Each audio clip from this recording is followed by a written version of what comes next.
Hey, this is Steve with Macro and Cheese.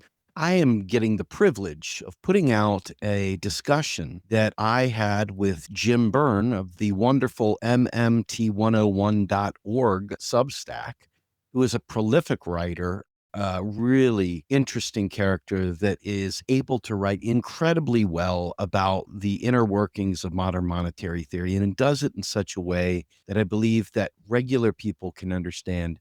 People, when I say regular, being non-academic, non-economist type. So I really appreciate Jim's writing.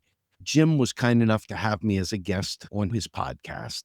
And the discussion was an interesting one. He and I come from slightly different angles on modern monetary theory and how to get the word out. I started where Jim is. Jim is very much in the camp of let's leave MMT just MMT. And MMT, which is just MMT, is really good for those people that want an accounting background and want a much more theoretical understanding of the way the banking system itself works. But what I found over the 15 plus years of doing MMT activism and interviewing, hundreds of hours of interviews over the time I've been doing this, is that a lot of people out there simply are so far behind the curve, simply so challenged by why they should care about this esoteric accounting concept, these ledgers and tracing through reserve accounting and understanding sectoral balances and just understanding the fact that the state as the currency issuer and the little small s states being currency users, things like that, just doesn't resonate with the larger, broader audience of people that want action, want to see their material conditions in their life change. So I believe there's absolutely room for both, and we try to do both. But from my vantage point, where we've gotten as an organization here, we are trying to let people understand that, you know what? The stock market making big bucks for rich people isn't exactly what we call working class winning. And so by integrating class, we have allowed the left, who we prefer to cater to, who we are trying to reach, who have oftentimes been forgotten because Marxists have not exactly been keen to learning about MMT.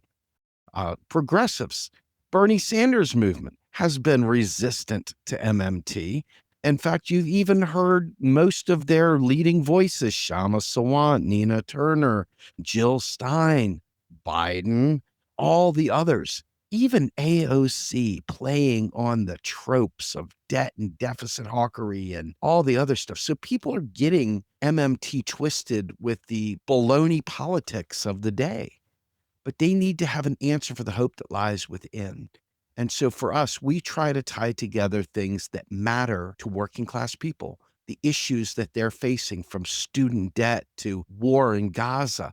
How does the United States fund the war in Gaza? How does it fund the genocide that is occurring on behalf of the Zionist ethno-terrorist state of Israel? How do they do that? You know what? That's a very interesting question that, believe it or not, MMT has a very good answer for. So to us, meeting them where they're already interested in understanding how in the world their hard-earned tax dollars are going to fund Israel's slaughter of children in tent cities. They want to know how these are happening.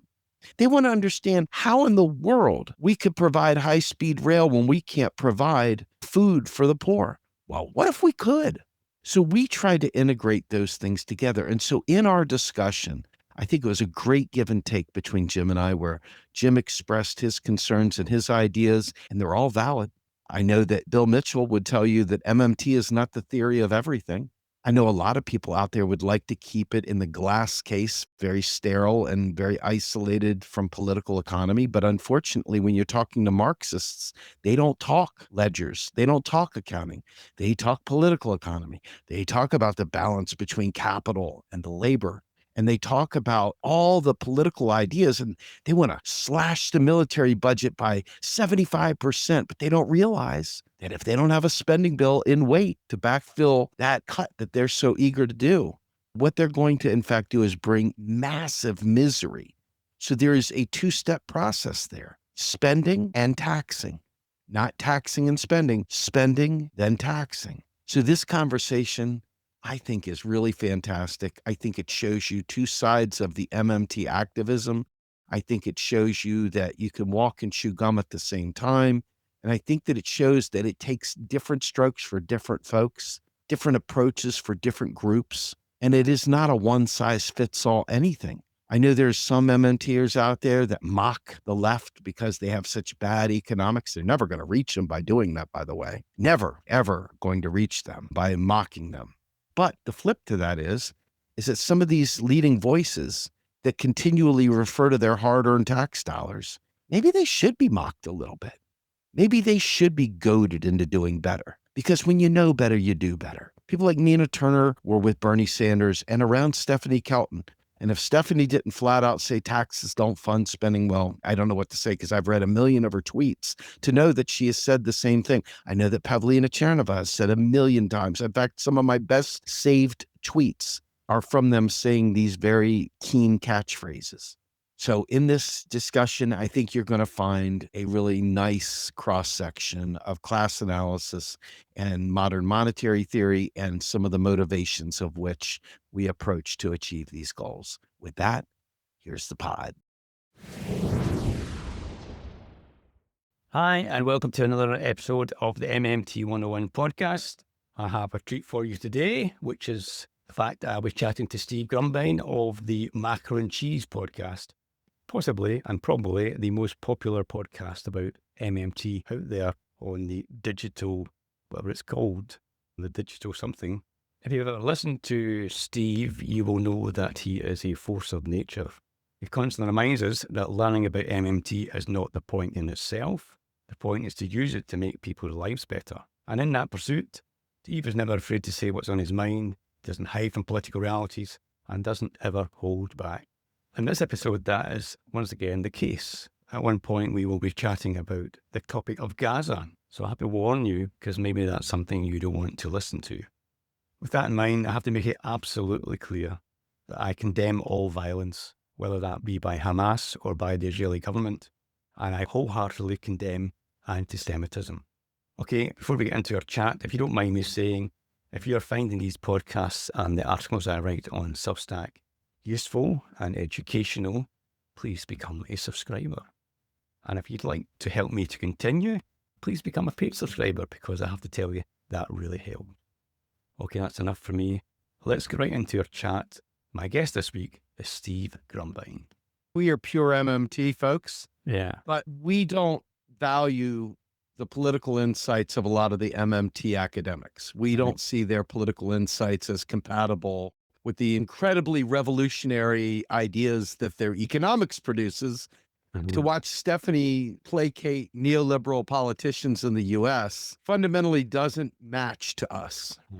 You know that there's nothing about what the people want that is being in any way, shape, or form advanced by this political system.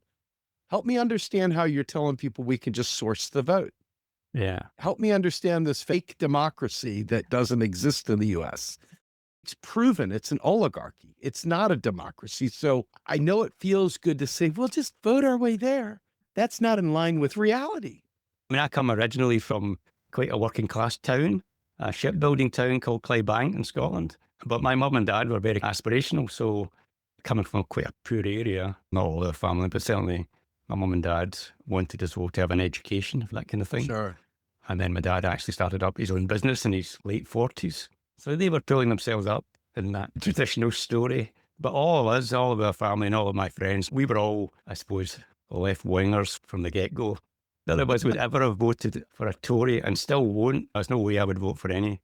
Although, of course, I wouldn't vote for the Labour Party either now, because they're also right-wing. So we don't have progressive parties here, other than the Scottish National Party, which I vote for, because I want Scottish independence. We are under the foot of Westminster, under the boot. But again, that's an entirely different topic, you know. No, but I think it's right. I think all the MMT conversations, when you think about MMT, money doesn't exist in the government sector. Yeah. Money exists once it's spent into the private sector. Absolutely. Okay. So that's why all this Treasury's general account this and overdraft that and all this. I think you're complicating a simple story, right? Yeah. But when I think about what you just said, the more important thing, which is the political, where does the power lie? Who is making decisions with this money? Who is making legislative decisions? That's when MMT's lens starts kicking in. Yeah, yeah. And until you understand that you don't have that power, we don't have that power. We might have it, but just not at the ballot box. Yeah, yeah. We have to remember what our forefathers and others once did to gain independence, to gain freedom, to gain these things. And we're terrified of that. We've been pampered to the point where the idea of doing what it took to establish my nation, what it would take maybe to establish your nation in the way that you would like it to be, Yeah. it may not be able to happen at the ballot box. And these are questions that, because we're afraid to talk about them honestly, they don't get talked about. Yeah. And so we keep recycling the same, we'll vote for a few more progressives and everything okay. And it's a lie. Yeah, yeah. At least to me, it's a lie. It's funny when I hear you talking about democracy, I agree with you largely. I also have a different angle. We don't have democracy in Scotland. We can't vote anybody out. We have what's called a devolved government, which is basically parts of a parish council in some sense. We have no power over the main economic levers. We are constantly controlled by Westminster. Taken out of, I know the EU is not necessarily a tremendous place, but we were taken out of there without our consent. We voted against it. All sorts of things that we don't have any control over. Our Westminster government today negotiated with the EU a whole set of new deals which involve Scottish industries without speaking to the Scottish devolved government. So my angle on democracy is, at least you can vote somebody out as an American. As a Scot, we cannot vote the Westminster government out. We are neutered when it comes to that. We have a devolved government and we have all sorts of problems that causes in itself, because we then don't appear to be somebody that's been captured by another country because, oh yeah, you can vote locally. So you're not like all these African countries that became independent. Well, You're colonized, brother. we're colonized. You're a colony. But of course, there's folk that have got all the arguments. Well, you were part of the colonizers. And that was way back. And that wasn't us. And that was the people who negotiated to take us over, who were the elite, Right. who were given the gold and the silver to fall in line and to get the land and all whatever. But the people of Scotland never voted for that. The people of Scotland never wanted that. I know I'm starting to rant. I apologise. But that's where we are. So, I'm with you, man. I've spoken to Malcolm before. I've spoken to quite a few of the folks over there in the UK Right. and Scotland. And I really do think that my days of being a Bernie guy, really focusing on Bernie Sanders, when that illusion came to a crashing halt, yeah. I started realizing that maybe your situation in some ways is better than our situation. You framed it the other way. I like to deal in the reality. MMT is reality. That's what I love about MMT. You're not horse trading on, that's your opinion and stuff. Yeah, yeah. You're dealing in facts. This is a ledger. These are accounting identities. This yeah. is truth, right? So for you, you're saying, we don't have a democracy. We are under the boot of Westminster. Yeah. In my country, we have a lot of people that are going, oh no, Steve, you just don't understand. We just got to teach them and we got to vote for them and we got to do Yeah. all these things and it'll be better. I'm thinking to myself, gosh, if I were in Scotland, I'm only about 1 or 2 decisions away from revolution. But in the US, Yeah. we got to sit there and play patty cake with the people that still lead a pretty good life, are really Yeah. happy with their nice car, their vacations and holidays and things like that. And they don't really want to give up the privileges of stuff. So they're going to sit there and continue the lie of a fake democracy much, much, much longer because they don't want to give up the perceived benefits that they have. Yeah. Yeah. Whereas the people suffering at the bottom don't have a choice at all because they play a buffer to preventing real radical change from occurring. Yeah. Yeah. So I kind of envy you. It's not a good situation, don't Yeah. get me wrong. But it's kind of hard to look that one in the eye and go, yeah, sure, we'll just vote a few more progressives in and Yeah, it'll of be course. great. And of course, the irony is Adam Smith studied just up the road from me, and where I spent quite a lot of time at Glasgow University. A lot of the ideas come from Scotland, which then turn up in today's politics and economics as neoliberal economics, orthodox economics. I'm afraid it's our fault. So I apologise for that. Forgiven.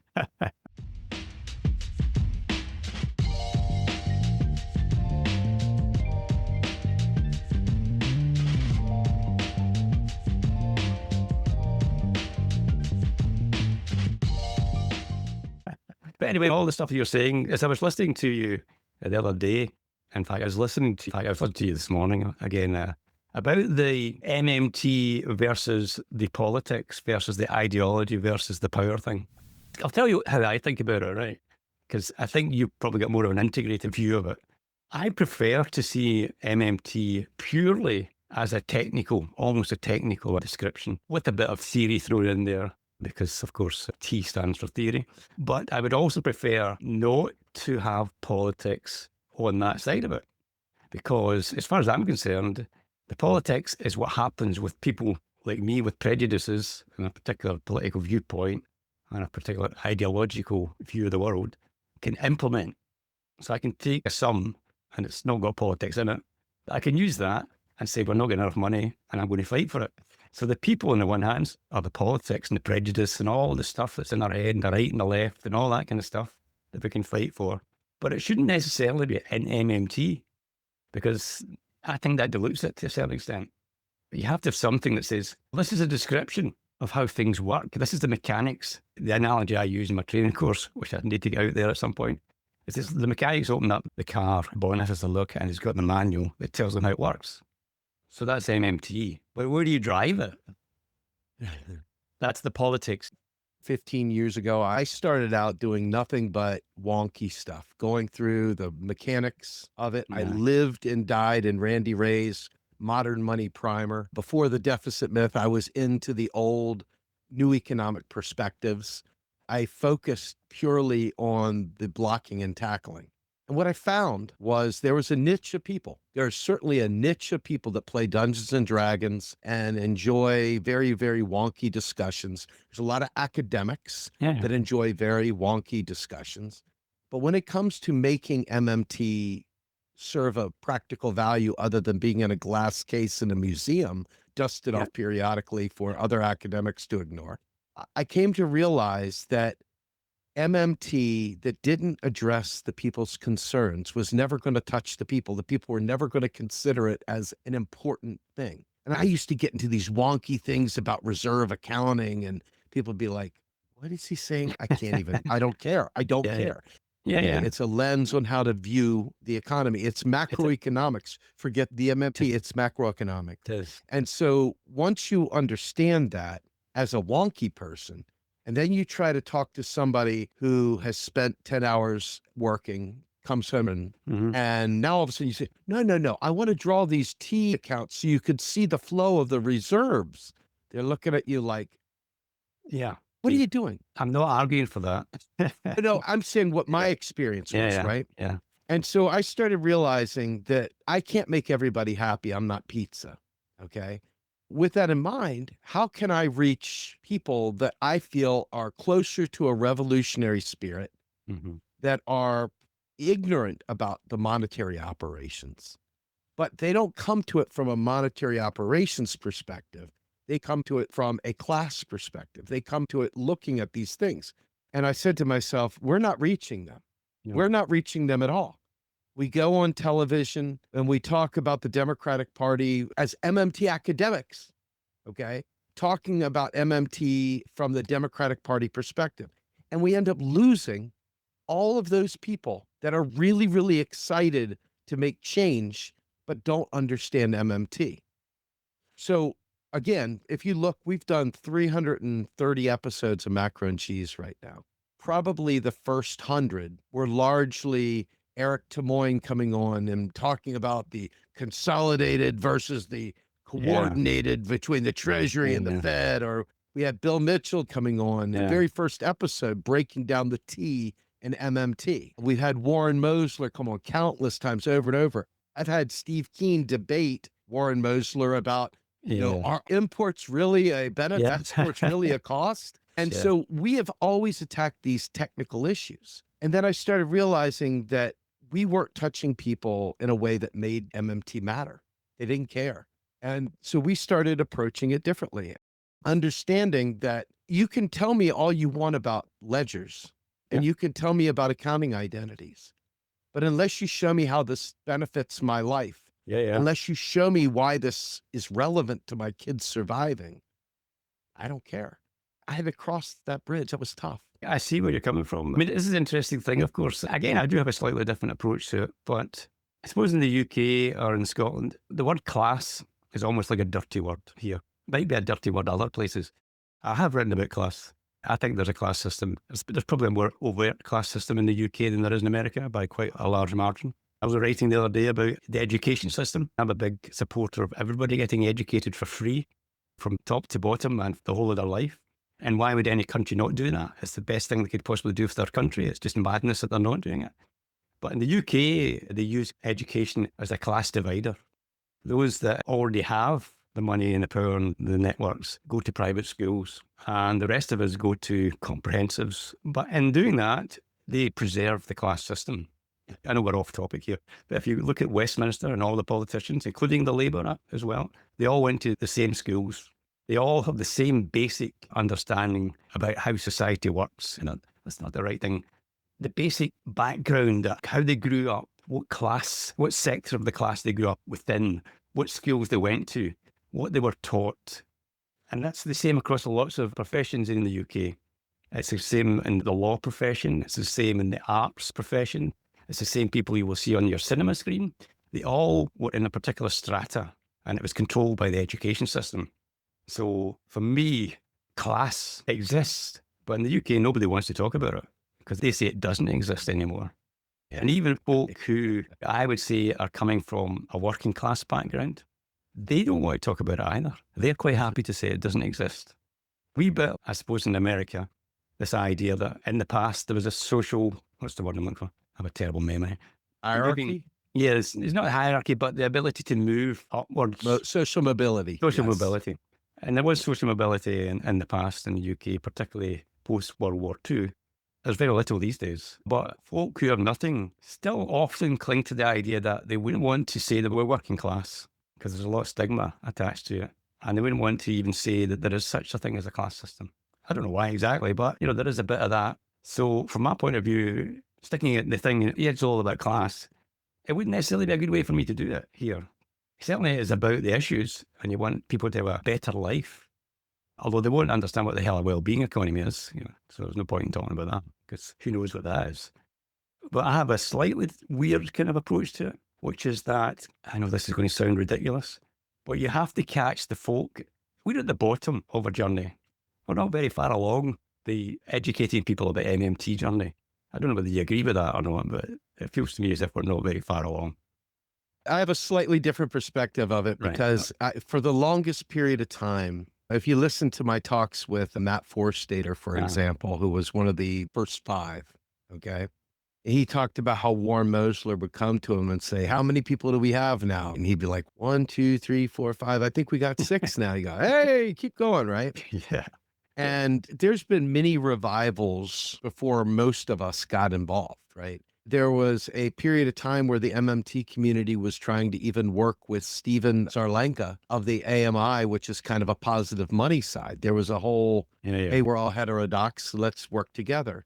And obviously then you have folks that are on the periphery like Steve Keen and Michael Hudson. And then you have others who I feel are even less in line with us, like Mark Blythe, who I tried like the Dickens to win over, didn't work out. But I believe genuinely from the conversations that not only have I seen these guys have with these people, Warren Mosler will talk frequently about his conversations that he had. And these people know. I mean, Bernie Sanders literally had Stephanie Kelton as his economic advisor. And he made the less than intelligent decision to ignore that. Okay. And as a result of that, he set an entire generation back. When he had the platform, he had the ability, because his followers are nothing but followers. They're not actually thinkers, they're followers. And so if Bernie says, we're going to have spaghetti for dinner tonight, they go, hey, we're having spaghetti for dinner tonight. If Bernie says, hey, taxes don't fund spending, then all of a sudden his people go, did you know Bernie said taxes don't fund spending? But he never did that. But I do know that many of them have literally talked to these politicians directly and have had deep conversations behind the scenes, and they are very aware. And yet at the same time, nothing changes. Well, that feeds into my approach. I think it's a complete and utter waste of time talking to politicians about MMT. I think it's a complete waste of time talking to economists about MMT. It's a complete waste of time talking to people who are already in power, already have, I don't know, sort of a position which they don't want to lose in society. And I don't think that's where movements occur.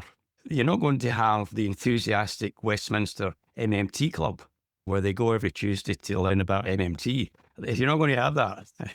But movements don't come from the top, they come from the bottom. So that would be more my approach. And they start small, and they tend to start with a group of people that you probably don't even like, which is folk who are a bit techie and who are probably playing Warcraft, or they're collecting teacups from a particular genre. I play Warcraft and stuff. Yeah. Well, what I'm saying is they're techie people, and they are the kernel of a lot of movements. So the people who collect stamps, the people who know all about a particular breed of birds, there's a kernel of a movement in all these things that then can take off at some point, that can hit that sort of inflection point. So your Antiques Roadshow people are on the television, but antiques is a kind of niche market of the type I'm talking about. I think MMT could be addressed like that, which is that there are people who will become interested in it because of that type of attraction. But that's a kernel which will then spawn something else. So you have to start at the bottom and you have to draw people in. They are the bottom level. They're not the folk who will change the world. They're just the folk that get stuffed and talking about it and put it out there and have it on forums on the internet, and they start to spread the word. That's where it comes from, I think, to a certain extent.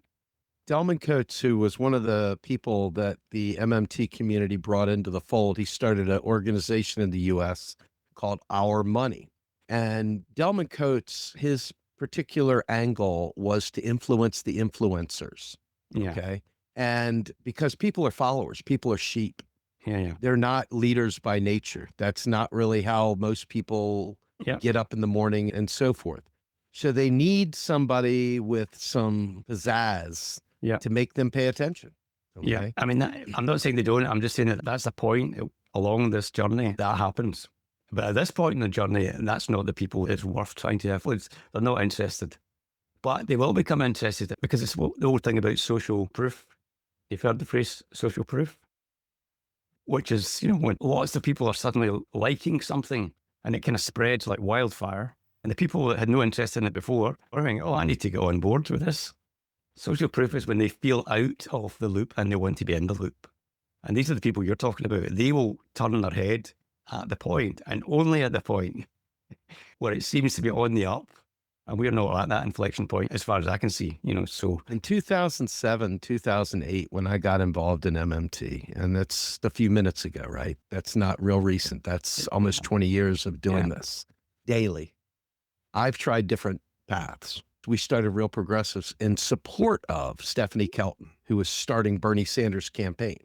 Yeah. So you got to realize the way this all plays out. MMT wasn't even a thought anywhere.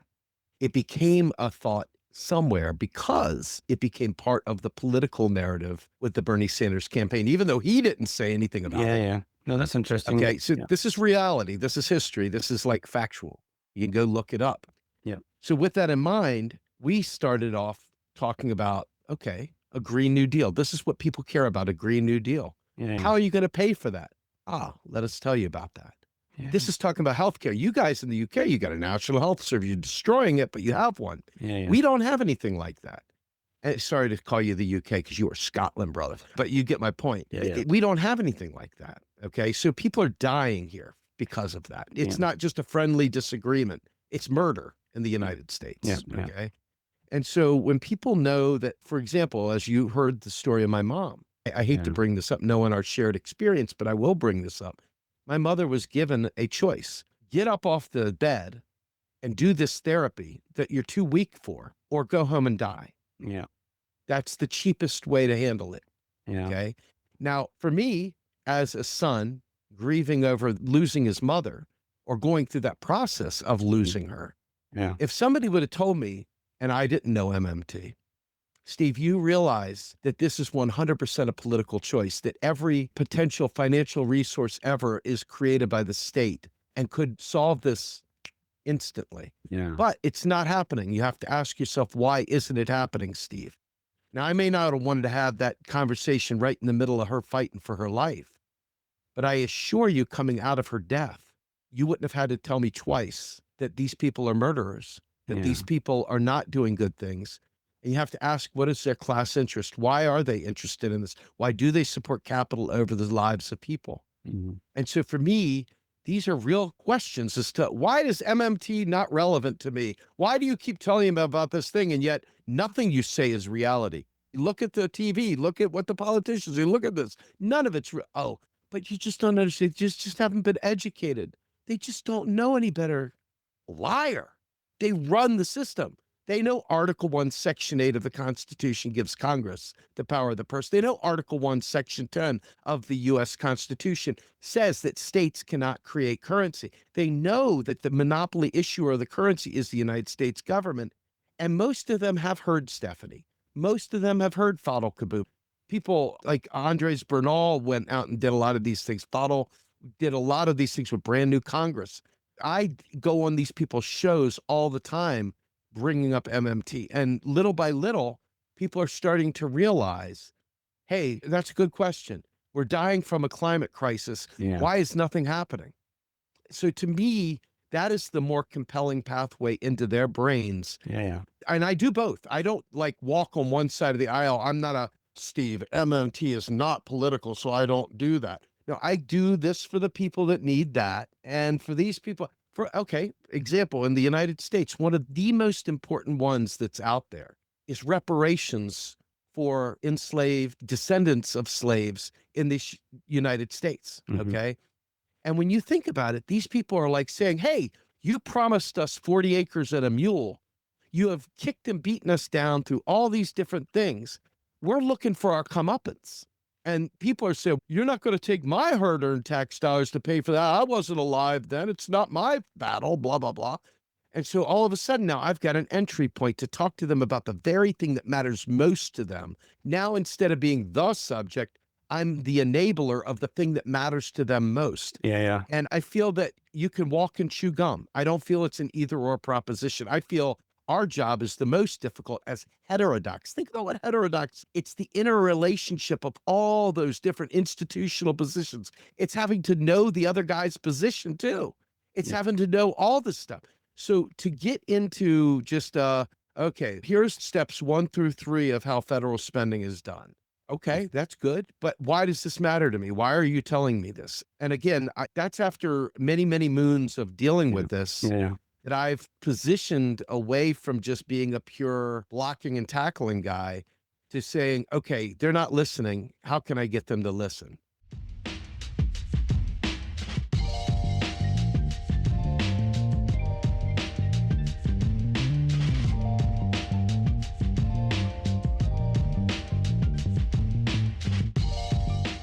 And I'm not disagreeing with anything you're saying, Steve. Of course, we have to use whatever tools, any tool we can use. right. One of the things, just as a quick analogy, which again is all very left field, I teach people how to write songs. I'm a songwriter, singer-songwriter, and I have a training course. They say, how will I start? What should I use? I say, use anything you like. Anything is a catalyst, is a good catalyst. Anything that makes you write a song is a good catalyst. Doesn't matter what it is. And it's the same here. Anything that can change the world for the better is a good idea. And anything that can educate people. So, I mean, it's such a difficult thing to understand on the one hand, MMT, and yet it's so damn simple on the other hand. It's unbelievably difficult to get people to believe this very simple idea. They just don't want to believe it. It's like, that's too simple somehow. Surely that can't be the case, Jim. The government makes the money. That can't be the case, surely, Jim. That's not what I've heard. So that's a very simple idea, but very difficult to get across to people. And it's one of the things you're quite good at, of course, is explaining this, which is I was saying in my email earlier, listening to you. I'm usually quite good at not speaking on these things. That's my talent. So that the person that's got the talent can explain things. But you seem to be getting me to talk a bit too much. Love it. No, it's not too much. I like it. It's a conversation. That's right. So is one of the things on your podcast is your ability to explain these, in some sense, rather complicated. Once you get beyond the simple idea, yes, it's the government that creates the currency, which is a very simple idea, hard to explain. But once you get beyond that, it's quite difficult to explain all the other stuff. Even the words sovereignty or the word currency issuer, currency user, these are just pieces of jargon for most people. So you can't explain anything to somebody who's never heard of this by using MMT jargon. Certainly I find it attractive having learned it, and that's the bloody thing you fall into after a while. But it doesn't make you a good explainer of what it is. In fact, I've been more and more trying to avoid, when I write, using jargon, because I know it's a barrier for people, which is why I try to call it MMT 101. But again, it's taken me a while to get to the point where I start to understand how to write about it in a way which doesn't make it indecipherable to read. What is a reserve account with the Bank of England? Who knows what are reserve accounts? Who knows? Only an academic knows these words.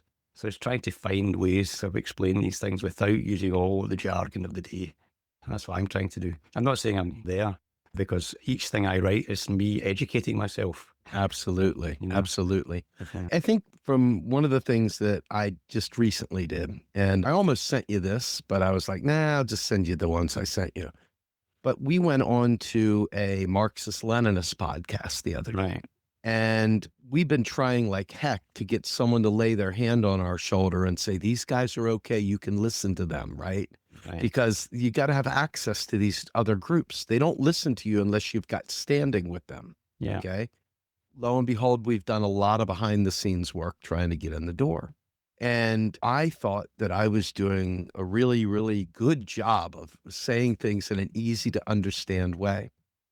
And then when the podcast came out, the guy who had interviewed us decided to do an intro where he said, hey, we asked him about this, and I guess he's so embedded in MMT that he said it very technical. It sounds like, Right. Yeah. Yeah. you're thinking I was really Yeah. thank you. No, I Yeah. don't think that's really me. But I realized in that interview, though, that they came away being able to say, okay, so here is what I think. And now I've got this new piece of information. I've got to really let it bounce around in my head to see how this affects all these synapses that I have formed over the years, and the thoughts that I have, and the path and train of thought that I have in terms of how I derive answers. I've just fundamentally thrown a fly in the ointment for them. And now they've got to reconnect some thoughts. And what does that mean to them? That's right. And I found that to be one of the most gratifying experiences in my MMT journey, was talking to people that had no concept of where I was coming from, Yeah. but had their own view, a version of things. If you've dealt with Marxists, how horrific their understanding of the monetary system is. Yet at the same time, so many of them have such a great perspective on standing up for the little guy and ensuring workers get their just rewards, and eliminating wars and eliminating empire, eliminating colonialism. A whole bunch of things that you say, yeah, I'm with you, man. I'm with you. Yes, these are all really good things to be for. Now, let's get the economics right. You can teach me all the stuff you need to teach me about the history, but let me teach you about how the economic system works. And then take your class awareness, take your awareness of power dynamics, take your awareness of geopolitics and all these other things that really matter to you, and overlay that with an understanding of the monetary system, and see how many things change when you finish the computations. Yeah. And Bill Mitchell really did a great one. We had a show with him probably about 6 months ago. We have Bill on frequently. I think he's been on 13 times. But this one particular interview, we talked about the lens of MMT and the values of degrowth. Because guys like Jason Hickel, who start off as a degrowther, but he is now a solid 100% dyed-in-the-wool MMT, universal basic services, job guarantee guy. This is a man who is a tremendous ally in the fight, but he has the right political sensibilities. He's not mealy-mouthed. He doesn't placate neoliberals. He doesn't lock arms with people that would do austerity. He is 100% there pointing and saying, no, wrong. And I can get behind a guy like that. I can get behind somebody with the power of their convictions. It's one of the reasons I like yourself, Steve, to be honest with you. I mean, there's courage to say the truth. There are folk over here in the UK who, I don't know what they're up to. There's a genocide going on at the moment, and nobody in the UK government, they're acting as if it's not happening, and all of that kind of stuff. And then, I mean, that's not just the only thing, but you've got the courage to say that on your podcast.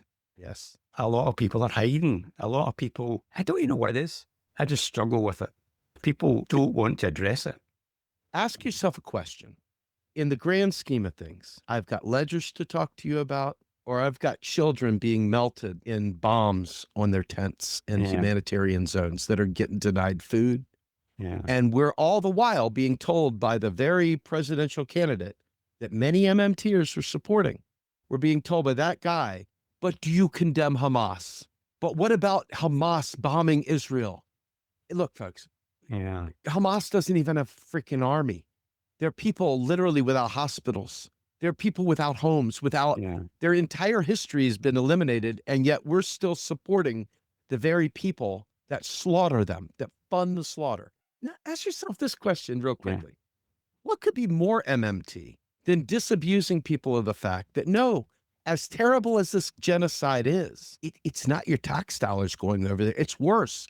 Your politicians have made a political decision that it is more important to slaughter those people and do ethnic cleansing, while other people in elite academic circles stay quiet to maintain access and prestige. But there are people that aren't cowards like Jason Hickel and that speak boldly, right? But what could be more important? If you think MMT is the key to fixing these things, then why wouldn't you be using MMT to demonstrate that, in fact, no, your blame, if you want to take blame here, is staying silent. Your silence in the face of a genocide, in face of Auschwitz, in the face of Gaza, that is something to be deathly ashamed of. Hang your head in shame. But use the money story. You know, the U.S. government has made a decision. We have a jobs program. We're going to fund the military-industrial complex by funding Halliburton, by funding Boeing, by funding all these different elements. And then they, in turn, provide goods and services to Israel. But Israel doesn't need U.S. dollars. Israel needs the goods and services and real resources. So the U.S. is making a decision. We're going to go ahead and give billions and billions, up to $1 trillion. Our military budget now is $1 trillion in the United States. 1 trillion U.S. dollars means nothing in the gray. It could be 50 trillion. The U.S. government could afford it. The question is, are the real resources there? And they are. But they convince rank and file people, no, you voted for this. You voted for it with Biden. You voted for it with Trump. No, you didn't. They never gave us a choice. They're literally out there manufacturing consent for a genocide using public money. It's the perfect MMT story, and most are staying silent on it. Unacceptable. But that's just, to me, I know it's unbelievably serious, but it's also incredibly absurd that people are so blind that they believe these ridiculous stories. And there's no such thing as genocide happening over the one they can see on their television, the one they can see on every day. Somehow they can convince themselves that it's not happening. I just can't get my head around it.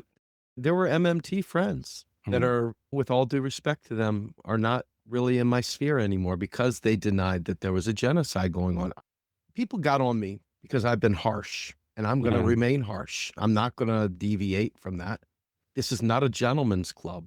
What's happening is people are dying. For real. Now, I'm not dying right now, but others are. So why would I act like I have the privilege to pretend otherwise? It's an extreme privilege to not be outraged at the death.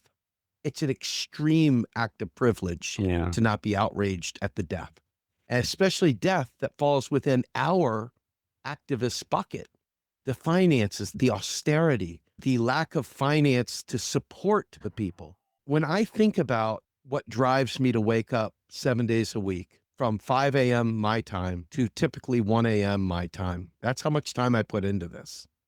When you think about that, you don't do that just because, and I do have some autism in me, so I'm not going to say that I don't have superpower to stay focused that others don't have.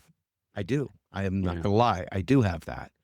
But I don't do that just because it's some cool, wonky thing. It is cool and it is wonky, and I love that part too. But I realize, I feel a scalding hot burn on my back from the climate crisis, and knowing that I have a child who has special needs that will need help forever. And the idea that we don't have the services, I feel like I've got to live till I'm Methuselah's age to be able to keep my son alive. And people are like, hey, whatever. And I'm like, no. So I feel it's my job to make it matter, to make it not just matter, but really matter. Because if you think about it right now, I don't know how many people just died in the time that we've been talking, but there are people in Gaza right now that are dying Or right this second, starving to death. starving to death. Children are starving to death Horrible, right now. horrible, right? And you should be proud that you are opening your mouth and saying these things, but other people are staying quiet. No. Painful though, because people shun you when you're not the polite. We should all be gentle. Remember, you once didn't know this stuff too. And it's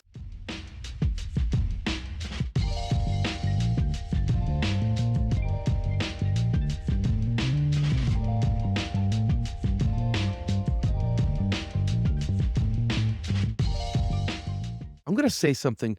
I'm very interested in your feedback on this. I'm convinced. So this is not an even exchange on this one. Let me just tell you that up front. I'm an alcoholic. I have been sober now since 2006, September 15th, 2006. And my father took my keys from me that night. And my father died September 15th, 2016, 10 years to the day that he took my keys from me that night. I've been a drunk forever. I have been 8 years sober, 3 years sober. I've been in jail for drinking. And it wasn't until I had an awakening. It's not knowledge. I had all kinds of knowledge, man. I was smart. I had 2 master's degrees. It's not like I'm dumb. However, it's not until you have an awakening that the change occurs. You start being unafraid to speak truth to power about Gaza. Till you aren't afraid to go up to people. Like I went up to Ro Khanna, who is a darling. He was speaking at Levy Institute the other day. But Ro Khanna is a Silicon Valley politician. And Ro Khanna knew at that Medicare for All rally about MMT. And I asked him point blank, face to face, I said, Ro, I'm looking at you, you're like 6'4". You look incredibly presidential. I can't vote for you because you won't do the MMT line. Until you get on board with that, you're nobody to me. Okay. And he continues to, oh, we got to pay for Medicare with this. Oh, we got to do. And I'm like, you know better. You must do better. If you don't do better, I hold you accountable. Right. And I think awakenings are every bit the important thing that knowledge is. I remember getting my undergrads. I probably don't remember shit from them. Excuse my French. I don't remember a whole lot from my undergrad degrees. But when I got into my graduate degrees, there was awakenings that had already happened. I had gone into industry. I got to see things as they were. I got to live a different life. I got to see China. I got to go to China for a month. I got to experience Beijing and Shanghai and the business relationship with the United States, wanting to do business in there and having to have a broker in between and stuff like that. I got to see it. So now when I read the books, it was like, that's what they were talking about. It makes sense now. So I feel like awakenings, if you believe that we can vote our way out of this, for example, I think that you stunt everyone because you shunt the effort for real revolutionary change and you shunt it right back into the dustbin of fake electoralism, of manufacturing consent. If you still believe that bonds finance a currency issuing government, okay, you're going to continue the fake lie about affordability and about, oh my God, well, what about this massive debt problem? And if you know better, and these people do know better, but yet you come back to it until you see that light behind the eyes go on, nothing will fundamentally change.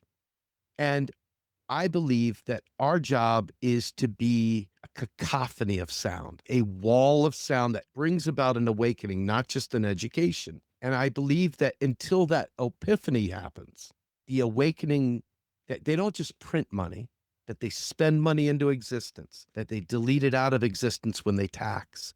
When you understand the flows and you understand the sectoral balances, truisms of one man's spending is another man's income, and these basic things that people, currency issuer, currency user, the federal government's a currency issuer, the states are currency users.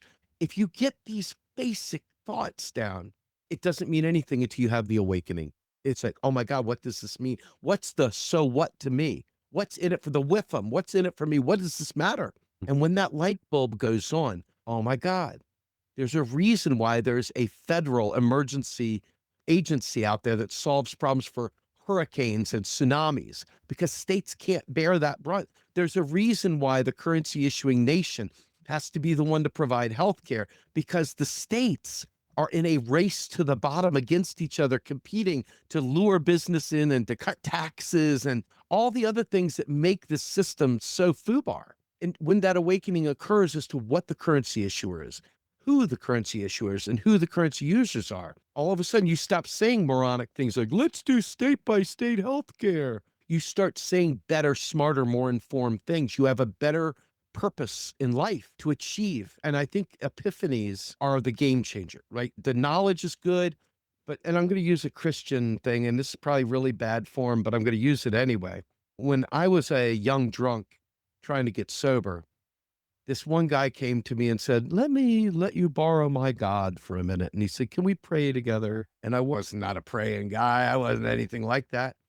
So I sat there and held hands with this guy. And it wasn't that I necessarily started believing something different. What I did was I realized I didn't have to do this on my own, that the weight of the world was not on my shoulders, that it was a quote unquote we program, and that I could rely on my friends and rely on my support network and get through this. I didn't have to be a hero. I didn't have to be Superman. And just relieving that moment, just being able to lay down the superhero costume and just be a frail, broken drunk getting into sobriety.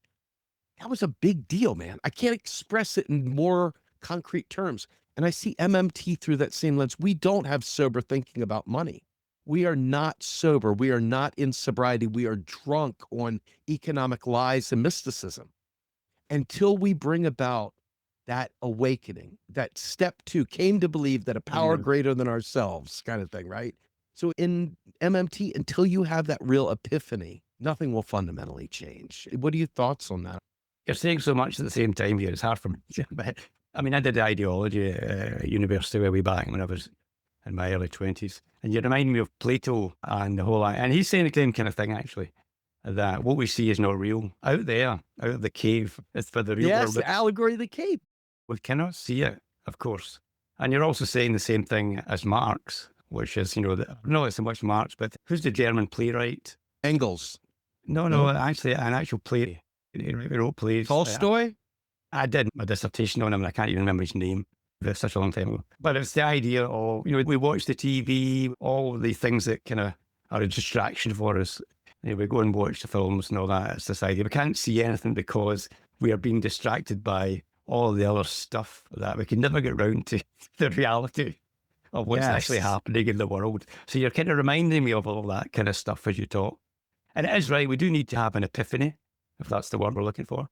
But it's how to get there. This is the thing. I haven't figured it out. There's no one path to this. I suppose that is the other thing as I was listening to you.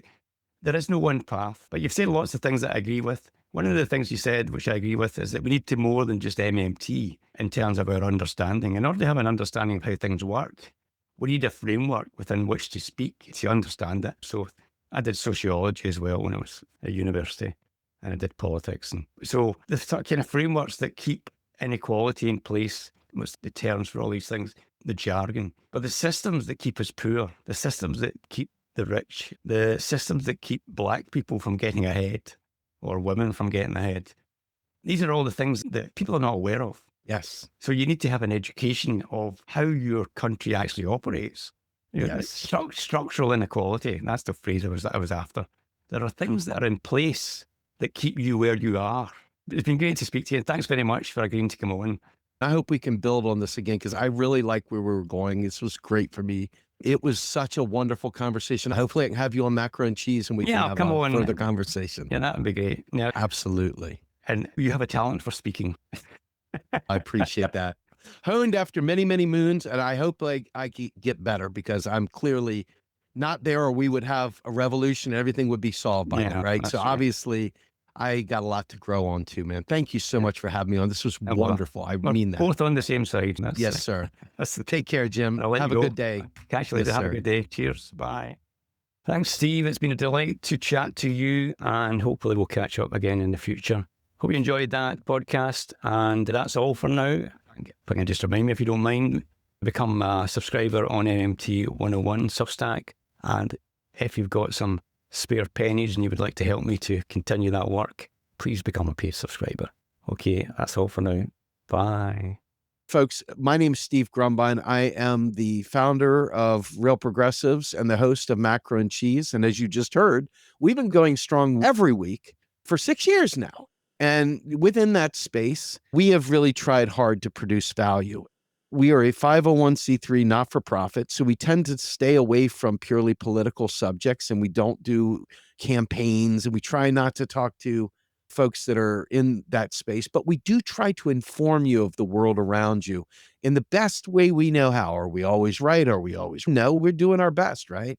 But within that, we feel like we're doing good work. And if you agree that we're doing good work and you believe that the effort should be supported, we welcome your support. Again, all donations are tax deductible. Please consider, you can go to patreon.com/real progressives. You can go to our Substack, which is lightly attended, but we love for you to come and make that not a thing anymore. There you can support us as well. And also on our website, realprogressives.org. Please feel free to go to the drop down and click donate. We are never going to turn you away, and you are always free to write it off on your taxes as long as nonprofits are tax deductible, and we are still tax deductible. So please consider becoming a monthly donor. No amount's too small, no amount's too great. And with that, on behalf of myself and Jim Byrne, Macro and Cheese, we are out of here.